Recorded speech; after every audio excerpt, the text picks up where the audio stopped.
செந்தில் பாலாஜிட்ட ஒரு ஆள் அண்ணாமலை இருக்கிற வரைக்கும் பிஜேபி கமலாலயம் வாசல் பக்கம் விடுவோமா, கல்லை கொண்டு நாங்கள் அடிப்போம். செந்தில் பாலாஜியும் பாஜக அழைத்தது, அவர் போமாட்டான்னு நிராகரிச்சதுனால இப்ப இந்த மாதிரி ஒரு கேஸ் போடுறோம். ஆமா, செந்தில் பாலாஜி காந்தி, காமராஜர், கக்கனு இவரை பிஜேபி கூப்பிட்டாங்க.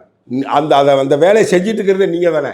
செந்தில் பாலாஜியோட சொந்த ஊர்ல நின்றுக்கிட்டு செந்தில் பாலாஜி கோடி கோடியா கொள்ளையடிக்கிறாரு, ஏழை பாலைகள்கிட்ட வேலை வாங்கி தரணும் லட்ச லட்சமா வாங்கியிருக்காரு, அவர் கல்பிரிட்டு அவன் தம்பி இங்க இருந்துட்டு ஆள் கடத்தல் வேலையிலேருந்து சாராய கடத்தல்லேருந்து மண் கடத்தல்லேருந்து எல்லாத்தையும் பண்றான், அவங்க 2 பேரையும் வீட்டுக்கு அனுப்பணும், அவங்க 2 பேரையும் ஊழல் வழக்கம் தண்டிக்கணும்னு இதே முதலமைச்சர் மு.க. ஸ்டாலின், உதயநிதி ஸ்டாலின், கனிமொழி எல்லாரும் போய் பேசுறாங்களா இல்லையா?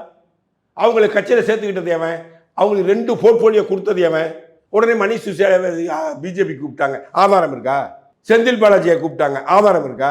செந்தில் பாலாஜிட்ட ஒரு ஆள் அண்ணாமலை இருக்கிற வரைக்கும் பிஜேபி கமலாலயம் வாசல் பக்கம் விடுவோமா, கல்லை கொண்டு நாங்கள் அடிப்போம், தொண்டை அடிப்போம் கல்லை கொண்டு. செந்தில் பாலாஜி போல ஆட்கள் கட்சிக்குள்ள வந்தா